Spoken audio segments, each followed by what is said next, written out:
This video is sponsored by Squarespace.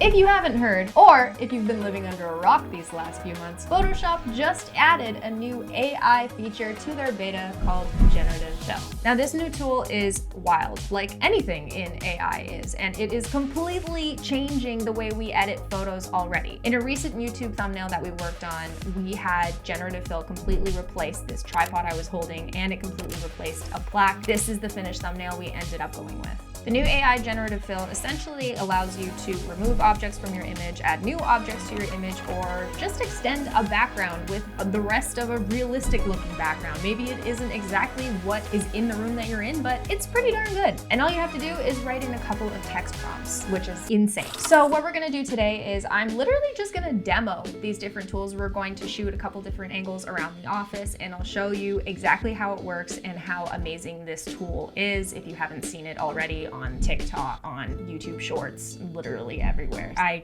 wanted an excuse to play with it. So here we go. Let's dive in. We've got a lot of clutter here, so let's remove some things in our background. So first select the lasso tool and we'll freehand a rough outline of this globe that's to my left, your right. Yeah. So that's right, right? To my right. Well, it's not my right, it's their right. Exactly. So I say their right. To your right. You get it. Moving on.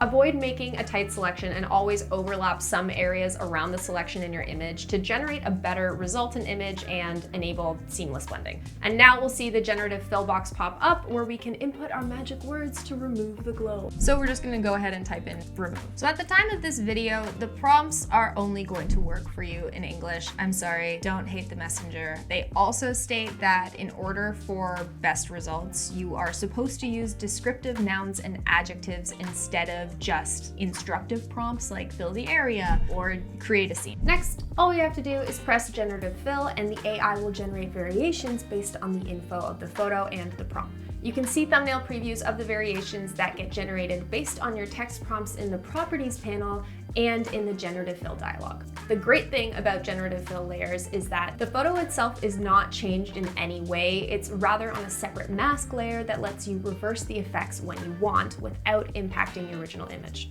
I think this works great, so now we're just going to go ahead and remove the other objects on the shelf around me, and we'll go ahead and show you the next feature. You enjoying this video?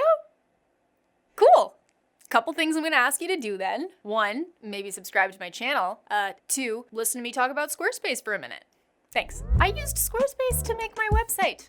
I legitimately did, even before they paid me to do this ad. The template I chose was clean and stylish, and I literally built it myself. I really struggle with design, but Squarespace made it super easy for me to showcase my portfolio beautifully. The platform is super easy for me to customize, update regularly, and I can get analytics about the purchases made on my digital products through my online store. And I run my own business, so I don't have time to learn a whole new platform. All right, so head over to Squarespace for a free trial, and when you're ready to launch, you can use this code right here to save 10% off your first purchase of a website or domain.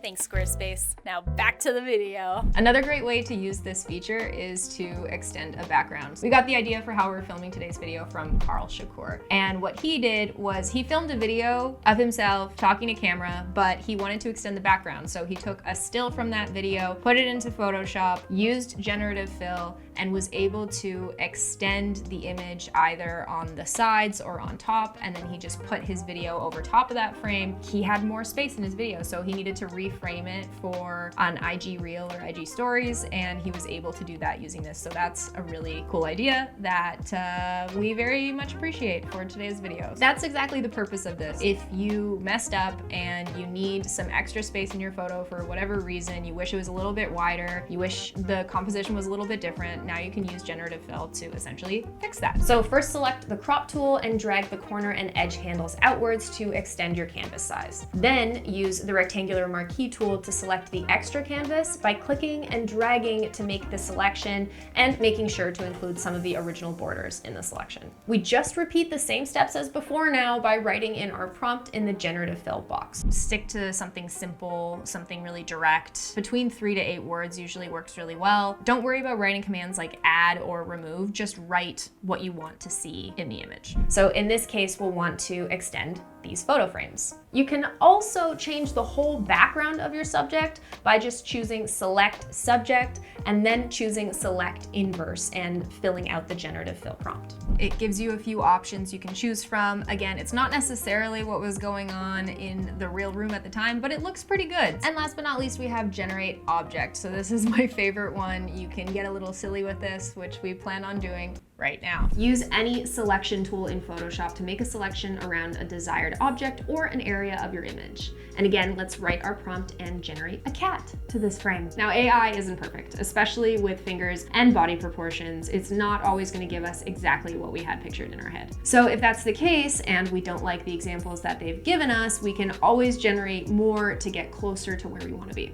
To generate more variations, edit the prompt in the properties panel or just click generate again. And if you want to get even more in depth, you can always use your regular other Photoshop features in order to refine the edges or make any adjustments to that AI object that you've generated. This may not always be a one-click solution. Sometimes you're going to have to do a little bit of work, but what is beautiful about AI and about stuff like this is it's a massive help. If I don't have that physical object, I can add it now in Photoshop. If I'm not a Photoshop wizard and I want to add in a realistic looking chicken or leprechaun, I can now. The options that this is giving you, the opportunities that this is giving you is incredible. So I highly encourage you guys to check this out to figure out the different ways that you can use this. I mean, I've only showed you a couple of ones that I've already seen online, and so I'm just spreading the good word about generative fill. Thank you guys so much for watching this video. If you want to see any more demos of other AI features, please let me know in the comments below. Like this video if you liked it, subscribe if you're not already, and hit the notification bell to get notified for all future videos, and I will see you in the next one. I'm gonna generate myself out of here.